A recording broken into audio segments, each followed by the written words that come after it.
abençoados, graça e paz a todos.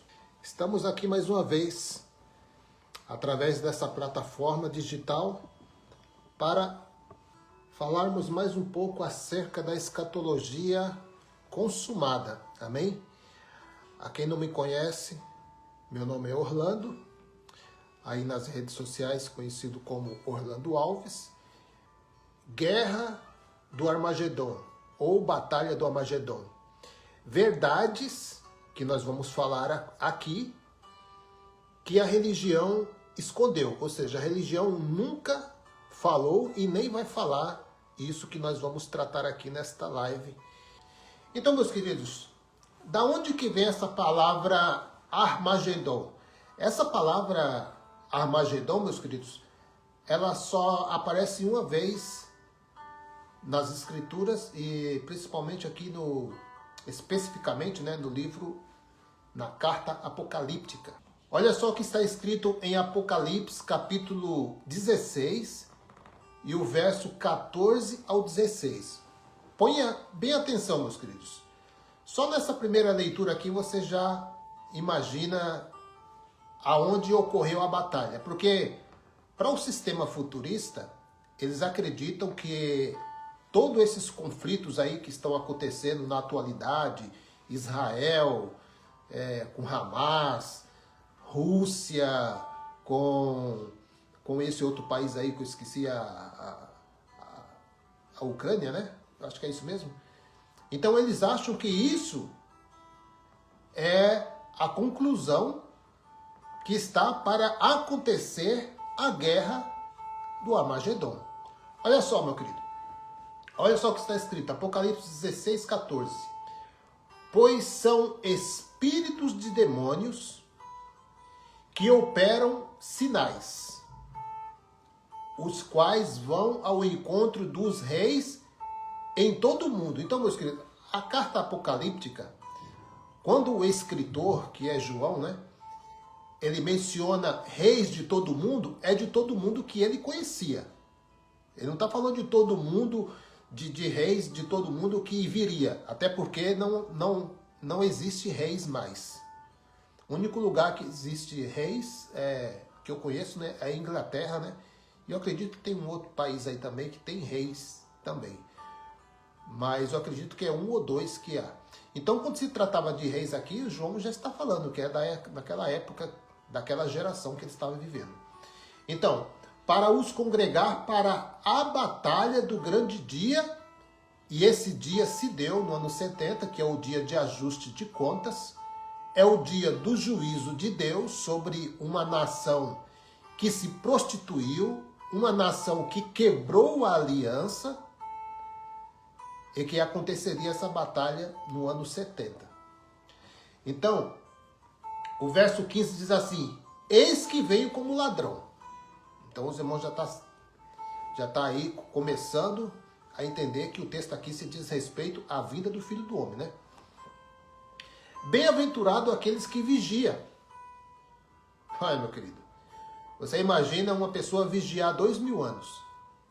João vai falar vai escrever essa carta aqui para pessoas que nem existiam ainda, que viriam há mais de 2000 anos depois da escrita. E ele dizendo assim: vigia vocês que nós não precisamos vigiar. Ou seja, eles da primeira era não precisariam vigiar.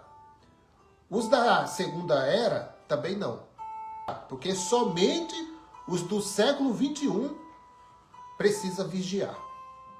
Então, meu querido, eis que veio como ladrão, bem-aventurado aqueles que vigiam e guardam as suas vestes, para que não ande nu e não se veja a sua nudez. Verso 16. E eles os congregaram no lugar que em hebraico se chama Armagedon. Ok? Muito bem, meus queridos. Vamos ver aqui. Olha só, meu querido. No livro do Apocalipse, esse que nós lemos aqui, conta-se que antes da batalha final, os exércitos se reúnem na planície abaixo de Har Megido, ou Jar Megido, que é a colina do Megido. Uma colina, uma área, né? Entretanto, a tradução foi mal feita. E Har Megido foi erroneamente traduzida para Armagedon. Isso aqui são pesquisas, né? Fazendo os exércitos se reunirem na planície antes do Armagedon, a batalha final. Então, a pergunta que eu faço de início é: nós estamos vivendo os últimos dias? Biblicamente falando, nós estamos vivendo os últimos dias? Diante dessas duas guerras que estão acontecendo aí, nós estamos vivendo os últimos dias? Diante da pandemia que aconteceu, nós estamos vivendo os últimos dias? Ou foram os irmãos da primeira era que estavam vivendo? Então, meus queridos, mas nós temos base para falar isso. Que nós não estamos vivendo o fim dos dias, os últimos dias. Quem estava vivendo os últimos dias dentro dos escritos eram os irmãos primitivos, eram aqueles irmãos da primeira era, eram os discípulos, os apóstolos, Yahshua e todos os discípulos do Cristo. Eles estavam vivendo os últimos dias. E é fácil, meu querido, de nós encontrarmos passagens bíblicas que mostram que realmente os discípulos estavam vivendo os últimos dias. Vamos ver? Miqueias, vamos começar com Miqueias. Miqueias capítulo 4, verso 1. Mas nos últimos dias acontecerá que o monte da casa do Senhor será estabelecido como os mais altos dos montes, e se exalçará sobre os outeiros, e a ele concorram os povos. Agora, meu querido, Atos dos Apóstolos. Eu fiz uma pesquisa para saber quantos versos a Bíblia cita com a frase últimos dias. E eu encontrei ali Apocalipse, encontrei Mateus 24, encontrei aí o que nós lemos, Miqueias. Tem também 1 Pedro, 2 Pedro também fala sobre os últimos dias. Mas o que eu não encontrei, meu querido, nessa pesquisa foi Atos dos Apóstolos 2,16. Por que será que eles não colocaram? Por que será, meus queridos, que os futuristas, eles escondem a resposta? Porque nós lemos em Miqueias, fala sobre os últimos dias, Isaías também, e outros mais profetas falam sobre os últimos dias, o fim dos tempos. Mas o que não estava na pesquisa era Atos dos Apóstolos, capítulo 2, verso 16. Vamos ler? Os irmãos lembram bem dessa passagem, né? Quando ali os discípulos estavam reunidos num só local. Não era a igreja, ok? Não era um encontro de vasos, não. Não era, meu querido, ali um retiro espiritual, não. Não era a congregação dos vasos, não. Não era ali, meus queridos, a igreja batista, metodista, não era, meu querido. E nem era no templo também, para você ver, meu querido, que o templo, muito menos o templo, né? Porque a lei operava ali, né? Mas onde eles estavam? Em um só local, uma casa, posso dizer, numa casa. Atos dos Apóstolos, capítulo 2, verso 16. Mas isto é o que foi dito pelo profeta Joel. Então o profeta Joel havia profetizado que nos últimos dias iria ser derramado sobre toda a carne o Espírito, com E maiúsculo, né? E eles profetizariam. E eles falariam em outras línguas. E isso aconteceu com os discípulos. Olha só. Mas isto é o que foi dito pelo profeta Joel, verso 17. Atos 2,17. E acontecerá nos últimos dias, diz o Senhor, que derramarei do meu espírito sobre toda a carne, e os vossos filhos e as vossas filhas profetizarão, os vossos mancebos terão visões, os vossos anciões terão sonhos. Então, meus queridos, aqui o apóstolo Pedro, né? Se eu trocar aqui o nome aqui, os irmãos me perdoem, né? Às vezes eu troco Pedro por Paulo, mas o apóstolo Pedro aqui, quando aqueles homens estavam ouvindo línguas estranhas, falando no seu próprio idioma materno, eles não estavam falando labachúria, eles não estavam falando siricanta lá na praia, eles estavam falando no idioma que aqueles homens entenderam que era o idioma deles desde o nascimento.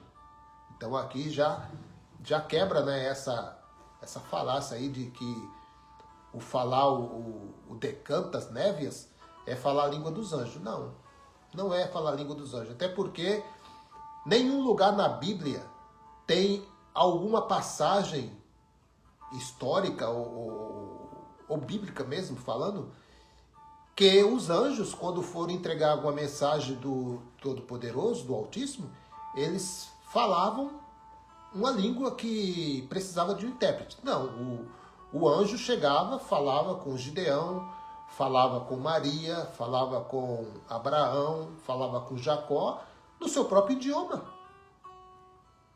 Não tem por que o anjo chegar para uma pessoa, um ser terreno, né, receber uma visita de um ser angelical, e esse ser angelical chegar e falar assim, decanta névias, demanto. Não, eles falaram no idioma deles.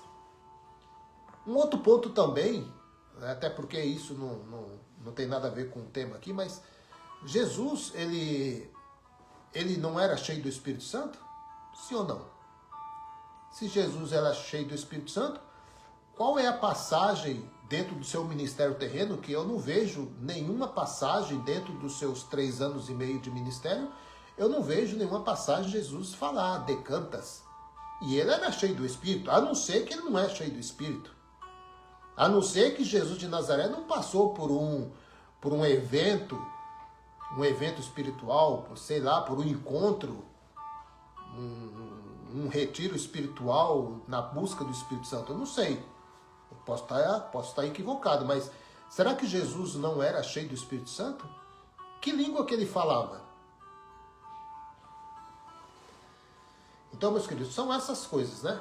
Então aqui, o apóstolo Pedro, ele já está afirmando aqui nessa leitura que nós lemos, de Atos 2, 16 ao 17, que eles lá, na primeira era, quando receberam o dom do Espírito, eles já estavam vivendo os últimos dias.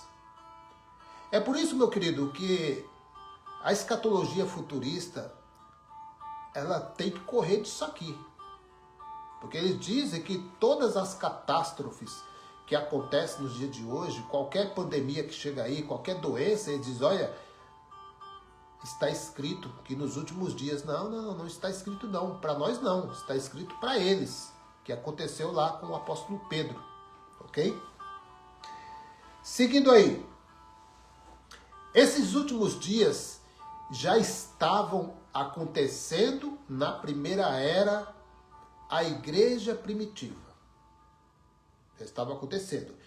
E o próprio apóstolo Paulo, ele mesmo já se auto-incluía na sua carta, na sua própria carta, ele já se incluía nos seus dias que a vinda do Filho do Homem estava próximo. E ele até se coloca aí como um daqueles.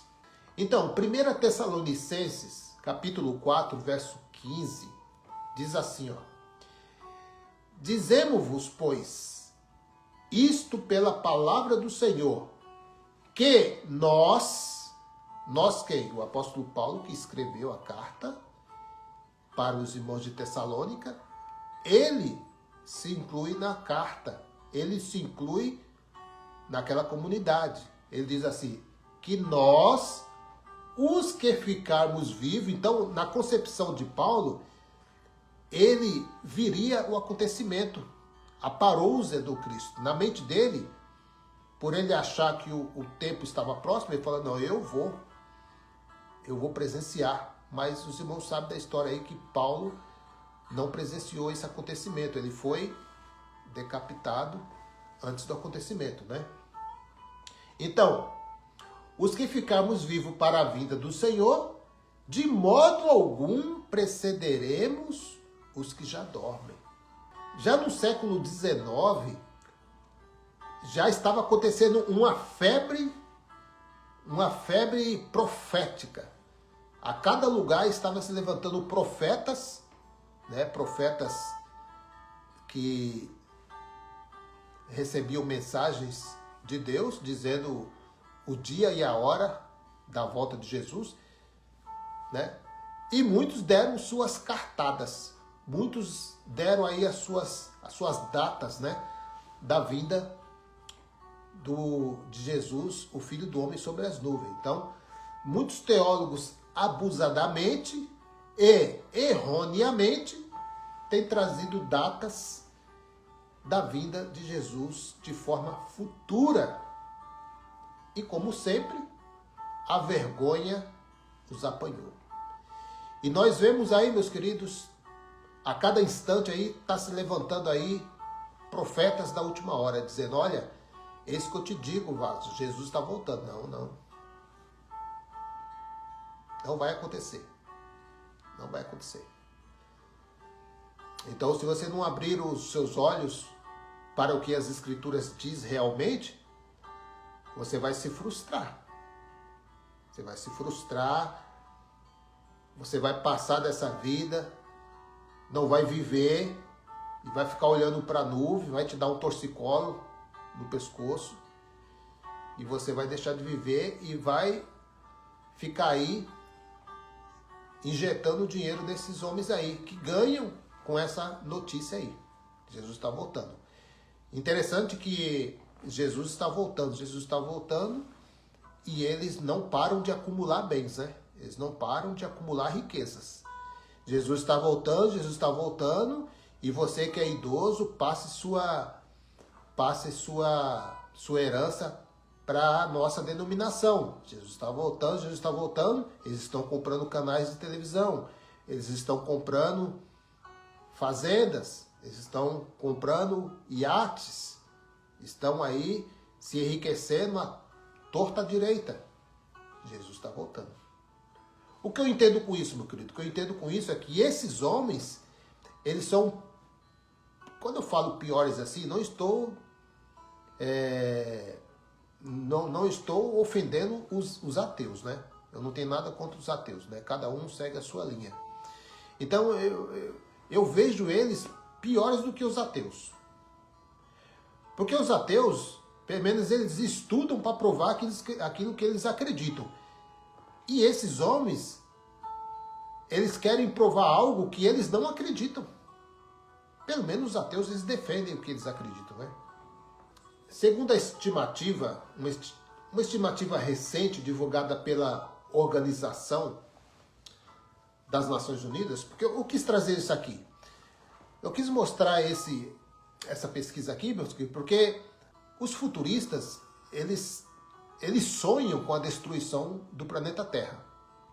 Parece que o prazer dele é informar que o mundo vai se acabar. Eles vão subir e o que ficar aqui vai desaparecer com uma explosão nuclear. Não sei o que passa na cabeça desses futuristas, não. Eles vão subir. Eles vão subir e aqueles que não congregam lá dentro, aqueles que não seguem os seus rituais, eles não vão subir. E a terra vai ser destruída.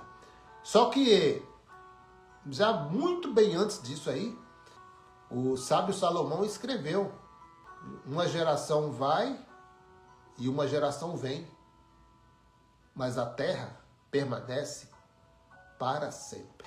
Então, eu busquei umas pesquisas aqui, ó. Segundo estimativa recente divulgada pela Organização das Nações Unidas, a ONU, né, que criou o Estado, a divisão de Estado judeus, né, judeus e palestinos, né, o mundo terá 9,7 bilhões de habitantes em 2050, segundo a pesquisa da ONU, 9,7 bilhões de habitantes em 2050, né? Não, acredito que muitos que estão assistindo essa live não vai chegar até lá não, né? Talvez, né? Talvez se você tem aí 5 anos, 10 anos, 15 anos, talvez você ainda possa chegar nesse 2050, né? Dependendo aí. Então, quase 10 bilhões de pessoas no planeta Terra ainda nesse século. Essa é a previsão da ONU no relatório Perspectivas da População Mundial 2022. Em 11 de julho, o planeta Terra, segundo as estatísticas científicas, né? Eu estou entrando aqui numa pesquisa, tá? Não é Bíblia, não. Não vamos falar, o irmão tá criando versículo bíblico. Não, eu estou lendo pesquisas, né? Então, estatísticas científicas atuais, o planeta Terra poderá chegar de 2 a 3 bilhões de anos. Ou seja, o planeta Terra, diante desses acontecimentos catastróficos, né? Diante desses aquecimento global, diante dessas guerras que sempre vai acontecer e sempre vai ouvir, guerras, né? Sempre vai haver. Ainda diante desses fatos, né, geográficos e tudo mais, diante das pesquisas científicas, o planeta Terra ainda viverá de 2 a 3 bilhões de anos ainda. Assim, também como o universo, trilhões e trilhões de anos. Então, meus queridos, essa falácia futurista que diz que nós estamos vivendo os últimos dias, de que tudo isso que está acontecendo hoje é para que se cumprisse as escrituras, não, meu querido. Tudo que foi escrito se cumpriu no ano 70. Não há mais nenhum escrito depois do ano 70, não há mais. É claro, existem cópias das cópias, né, que passaram aí cópias de manuscritos, né? E sempre vai ter cópias, mas nunca escritos novos. Depois do ano 70 não há mais escrituras. Então dizer que Jesus vai voltar ainda, você está chamando as escrituras de um livro mentiroso. Porque devemos respeitar o que está escrito. Então, meus queridos, o mundo então ainda vai viver mais de 2 bilhões de anos ainda. E sempre vai se ouvir. Jesus está voltando. Quem ganha com isso? O sistema religioso, os líderes. Porque é uma forma deles segurar as pessoas ali. Faça uma observação aí, veja, diante dessa guerra aí, Israel. Porque quando fala de guerra, de outras guerras, ninguém se abala muito, né? Mas quando fala de Israel, opa, Israel é o termômetro. Não, Israel não é termômetro mais. Porque Israel deixou de ser o único povo. Israel deixou de ser a nação privilegiada. Não, não há mais. Tanto é que no ano 70, se você analisar bem, depois do ano 70, eles foram dispersos novamente, como sempre foi, como sempre aconteceu, desde as primeiras guerras lá do Antigo Testamento. Sempre eles foram levados cativos por outros reis, e alguns escravos, outros em cativeiros e outros para outras nações que já havia naquela época, e que eles sempre se ajuntavam, de uma forma ou de outra, eles sempre voltavam ali, né? Então, meus queridos, não tem base, viu? Não tem base dizer que hoje o que acontece em Israel é termômetro para a volta de Jesus. Não é.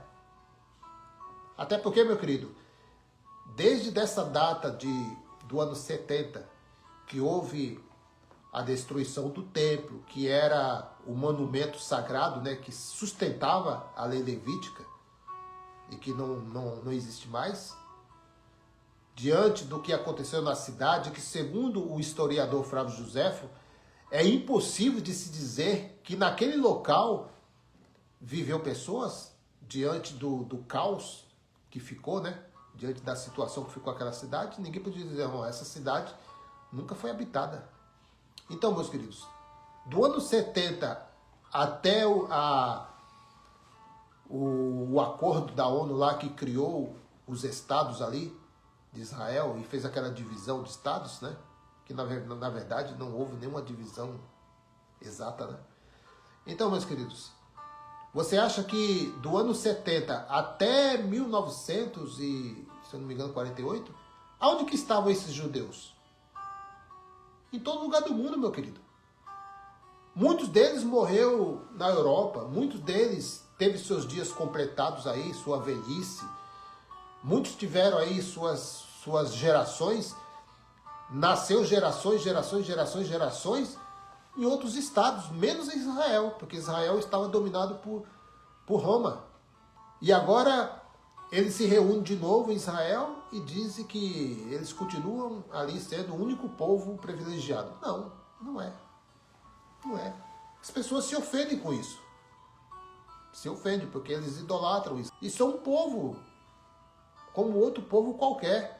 Hoje, dentro da nova aliança, Deus não vê judeu, hebreu, escravo, livre. Ele vê um só povo. Não tem mais esse muro da divisão, da separação. Acabou. Então, o grande erro dos futuristas é achar que o livro apocalíptico foi escrito para a nossa era. Esse é o grande erro deles. Sendo que o mesmo livro do Apocalipse foi escrito às comunidades da primeira era judaica. E nós vamos ver aqui o destino desse livro apocalíptico, né, que eles dizem que é para nós, né? Ou foi para nós, ou foi para a igreja daquela época. Então vamos entrar num acordo aí. Não é uma carta universal, com certeza. Então o Apocalipse capítulo 1, verso 1 aqui começa a narrativa aqui, mostrando para onde realmente foi escrita essa carta. Olha aí. Olha só, neste livro estão escritas as coisas que Jesus Cristo revelou. Deus lhe deu esta revelação para mostrar aos seus servos o que precisa acontecer logo. O que precisa acontecer logo. Essa é a versão da linguagem de hoje, tá? Ao que esse logo aqui, o sistema futurista já está mandando para mais de 2000 anos. E aí vai chegar até 2050, 2080. E aí nunca vai chegar, né? Porque já aconteceu. Olha, Cristo enviou o seu anjo para que, por meio dele, deste anjo, o seu servo João soubesse dessas coisas. Verso 2. João contou tudo o que viu, e aqui está o que ele contou a respeito da mensagem de Deus e da verdade revelada por Cristo. Feliz quem lê este livro e feliz aqueles que ouvem as palavras desta mensagem profética e obedecem ao que está escrito nesse livro, pois está perto o tempo em que todas essas coisas acontecerão. Então, para que você aceite a mensagem futurista, você acaba de chamar João de mentiroso. Porque olha a direção da carta aqui, ó. Apocalipse capítulo 1, verso 9. Eu, João, que também sou vosso irmão e companheiro na tribulação. Ou seja, João já estava vivendo a tribulação. Você que diz que antes da vinda do Filho do Homem você vai subir, não vai ficar para a tribulação, João estava na tribulação. O discípulo mais amado ali, né, segundo os escritos, o discípulo amado passando pela tribulação, e você não quer passar pela tribulação futurista, né? Engraçado vocês, né? Vocês acham que vocês são melhores do que os discípulos que deram suas vidas como mártires, né? Aqueles homens deram suas vidas pela pregação do Evangelho. E hoje, vocês dão sua vida pela pregação do Evangelho? Claro que não, né, meu querido? Existe uma grande diferença dos apóstolos de lá para os de cá. Os apóstolos de lá, eles deram as suas vidas. eles foram perseguidos, foram maltratados, foram postos entre prisões, foram apedrejados a quase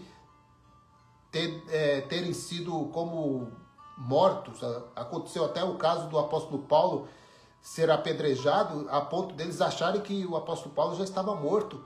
Mas ele depois se acordou e saiu, já viajou para outra cidade e aí não parava. Veja, meu querido, a vida desses apóstolos, desses discípulos que creram na pregação do Messias em Mateus 24. E você acha que eles não vão ter o privilégio que nós, né? Nós, que nem somos apóstolos, vamos subir antes da tribulação. Eles, que são os verdadeiros apóstolos, estavam participantes da tribulação. Olha aqui, ó. Apocalipse capítulo 1, verso 9. Olha aqui. Ele estava cativo na ilha de Patmos por causa da palavra de Deus e do testemunho de Jesus. Então essa era a recompensa dos discípulos por pregarem o evangelho. E hoje você vê aí pessoas comercializando o evangelho, comercializando a palavra do Criador, dizendo que eles são melhores do que os discípulos. Aí segue aí, ó, o destinatário. Apocalipse 1:11, que dizia: eu sou o alfa e o ômega, o primeiro e o último. E o que vês, escreve no livro e envia às 7 igrejas que estão na Ásia. Essas igrejas literalmente existiam, tá? Essa igreja existia. Busque no mapa aí, você vai ver as localidades dessa igreja da Ásia Menor. Essas igrejas existiam e foi para lá que foi enviado a carta apocalíptica, da intenção de orientar aquele povo às coisas que estão acontecendo e as que iriam acontecer ainda. Não é o Brasil, aqui não está dizendo: João, escreve tudo isso e manda para o Brasil. Não. Manda para os Estados Unidos. Não. Manda as 7 igrejas da Ásia que estão, as 7 igrejas que estão na Ásia: Éfeso, Esmirna, Pérgamo, Tiatira, Sardes, Filadélfia e Laodiceia. Foi para esses lugares que a carta apocalíptica chegou. Mas os papas, os bispos, na intenção de criar um império, claro, né, meu querido? Pega isso aqui e vai distribuindo aí, colocando pânico nas pessoas. E as pessoas acreditam, né? Eu acreditei tanto tempo, né? O fato aqui é, João, ele não estava escrevendo a um povo que nem sequer existia. Não. Não tem lógica. Não tem lógica. Lê aí a introdução da carta apocalíptica. A intenção do apóstolo João não era de escrever essa carta a pessoas que nem existiam ainda. A pessoas que viriam depois de 2000 anos. Não. Não era essa a intenção. Não era essa a intenção. Me desculpe, mas não era não. A intenção dele é escrever essa carta especificamente a esse povo que ele enviou, aos seus irmãos no final do século I da era cristã. Essa foi a intenção do apóstolo João. Então, Apocalipse capítulo 16, verso 14, olha aí. O escritor aqui, ele se refere aos reis de toda a terra que o autor conhecia, né? Só lembrando, meus queridos, que também que essa palavra Armagedon somente aparece aqui no capítulo de número 16, verso 14, né? Apocalipse capítulo 16, verso 17, aí você já vai entendendo o acontecimento dessa guerra do Armagedon. Você já vai entendendo. Se você não ficar só no texto isolado, no verso isolado, você vai engolir essa conversa aí do sistema religioso da guerra do Armagedon para os nossos dias. Mas você fazendo uma leitura depois, respeitando o contexto, você vai começar a ler ali Apocalipse 16, verso 17. Então, o 7º anjo derramou a sua taça no altar e saiu uma grande voz do santuário da parte do trono, dizendo: está feito. Verso 21. E sobre os homens caiu do céu uma grande saraiva de pedras quase do peso de um talento. E os homens blasfemaram de Deus por causa da praga da saraiva. da saraivada, porque a sua praga era muito grande. Então, meus queridos, nós vamos entender isso aqui, meu querido, que isso aqui que João ele escreve aqui nessa carta, isso aqui nós vamos entender lá no futuro que era uma artilharia romana. E nós vamos mostrar isso aqui mais para frente. Nós entendemos aqui que na sequência do capítulo 16, do verso 21, tudo se deu no ano 70 DC. Como assim, irmão Orlando? Como que se deu no ano 70? Então nós vamos dar continuidade aí. Apocalipse, capítulo 16, verso 21. Aqui, meu querido, eu peguei uma outra tradução que já não fala talentos. Aqui já dá o peso real, né? Apocalipse, capítulo 16, verso 21. Caíram sobre os homens, vindas do céu, porque veio, lançadas, né? Enormes pedras de granizo, de cerca de 35 quilos. Eles blasfemaram contra Deus por causa do granizo, pois a praga fora terrível.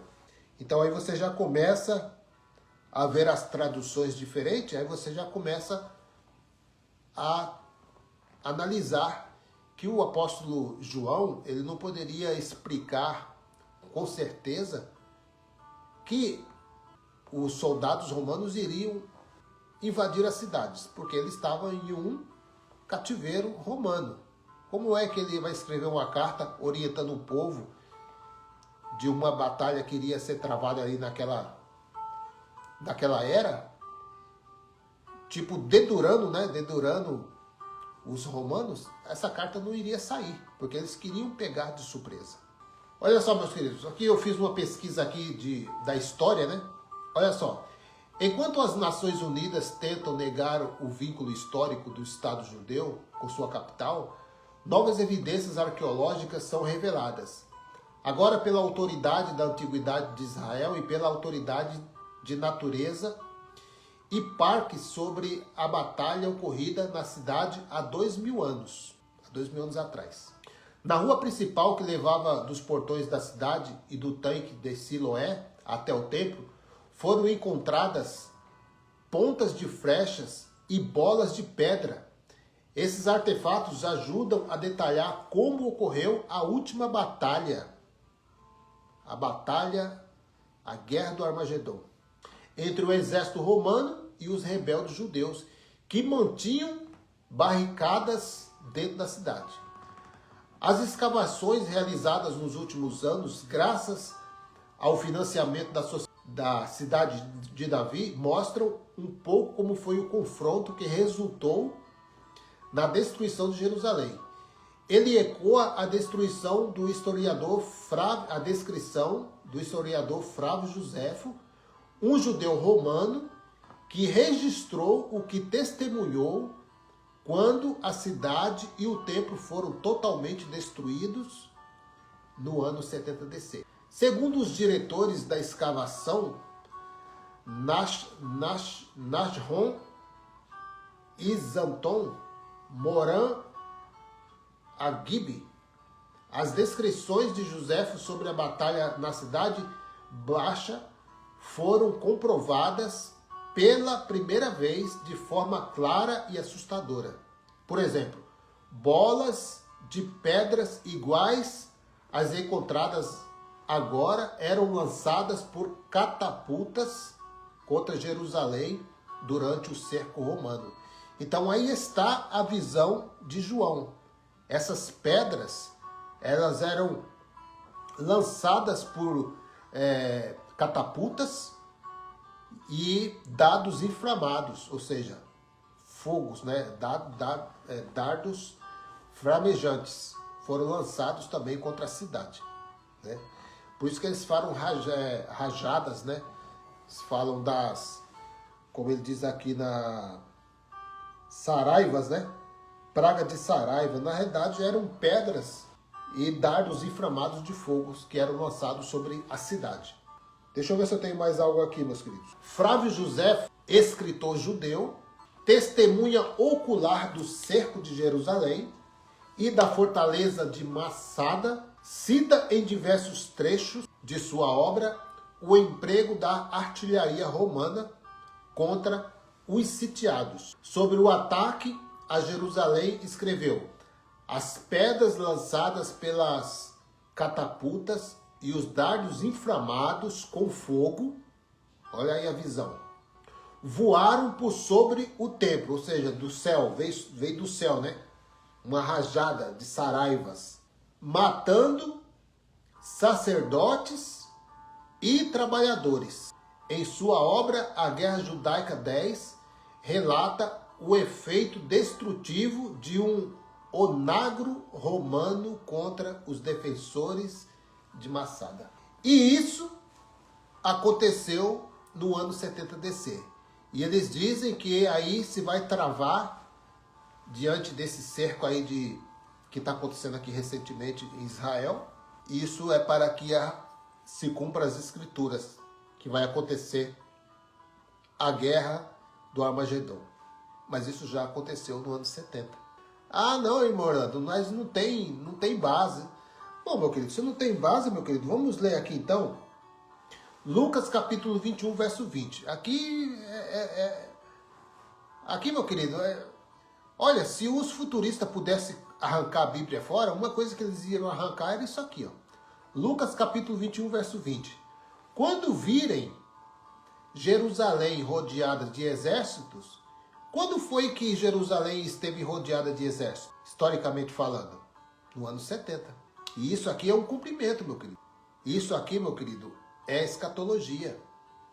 Quando virem Jerusalém rodeada de exércitos, vocês saberão que a sua devastação está próxima. Verso 21. Então os que estiverem na Judéia, fujam para os montes. Os que estiverem na cidade, saiam.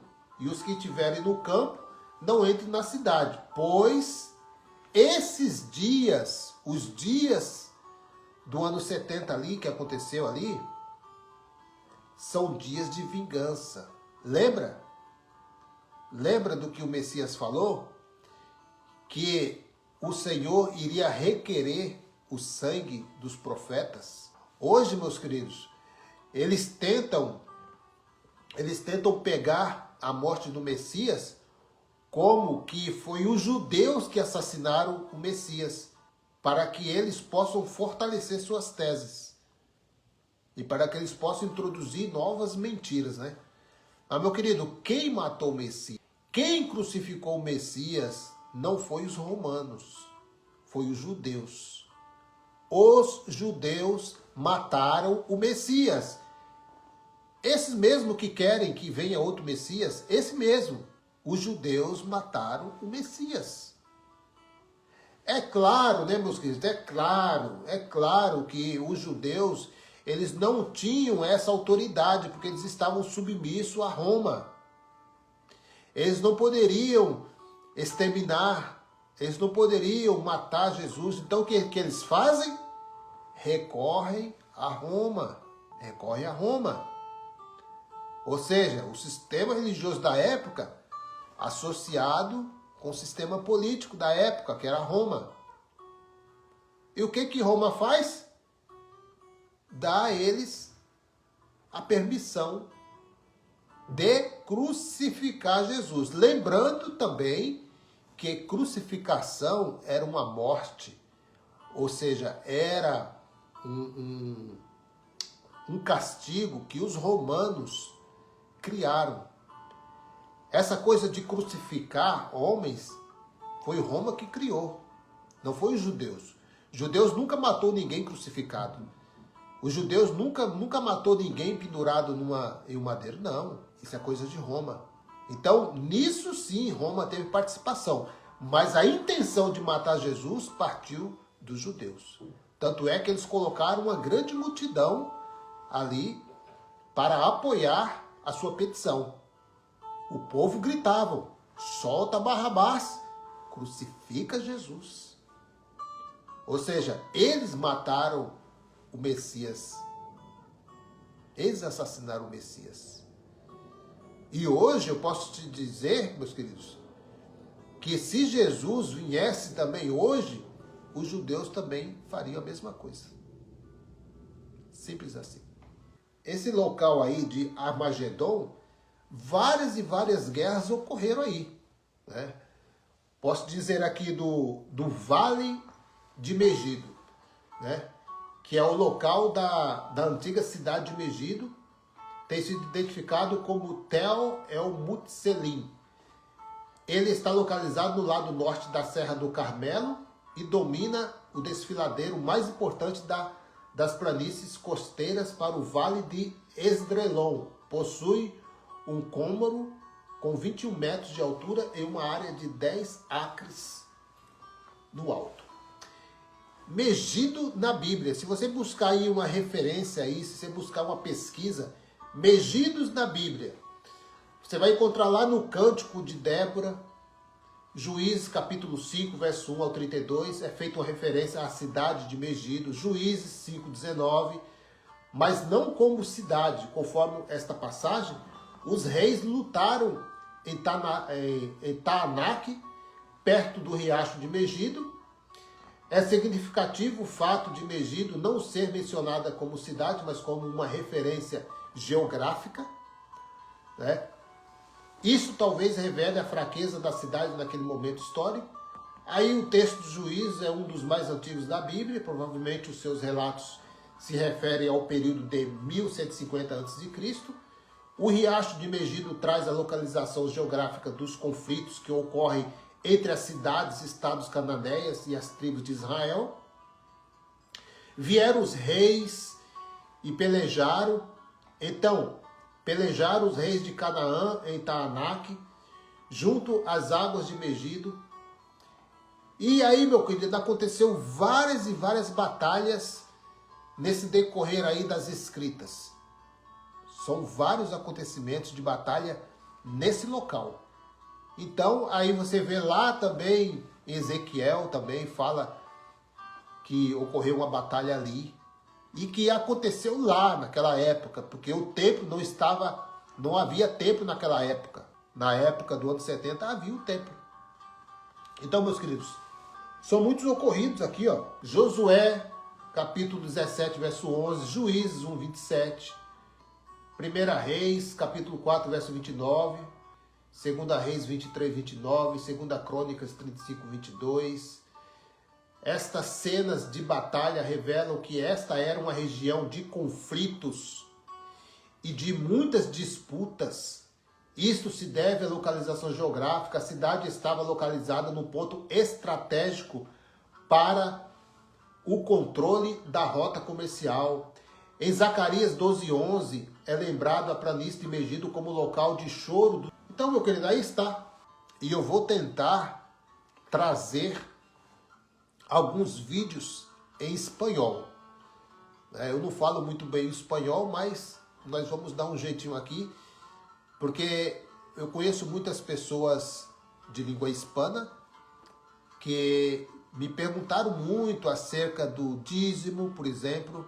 Eles não concordam, mas eles não têm base para questionamentos, né? Então eu vou tentar aqui trazer alguns vídeos que eu já fiz e passar para o espanhol. Então os irmãos que estão no Brasil aí podem achar um pouco estranho, mas eu vou fazer isso em forma de vídeo, não vai ser live. Eu vou fazer em forma de vídeo e vou deixar no canal do YouTube, né? E vou tentar passar essa mensagem aí em espanhol para nossos irmãos hispanos, que também muitos estão subjugados a esse ensino religioso, né? Infelizmente, quase não se ouve aqui nos Estados Unidos esse evangelho do Cristo ressuscitado. Não se ouve muito aqui nos Estados Unidos alguém se levantar contra as práticas das leis levíticas dentro da nova aliança. Então você não ouve muito isso, né? E eu tenho vontade no futuro aí, quem sabe, também trazer as mensagens aqui no inglês, né? Isso aí eu já vou precisar de um intérprete. Quem sabe até lá o Senhor aí não prepara aí uma pessoa dando um apoio aí, né? Para nós passarmos essa mensagem em inglês. Amém, meus queridos? A escatologia sobre a antiga aliança, a nova aliança, seja na língua portuguesa, seja na língua hispana, seja na língua americana, nós vamos falar, amém? Assim que o Senhor nos der a oportunidade, nós vamos sim. Amém, meus queridos? Fico por aqui. Graça e paz.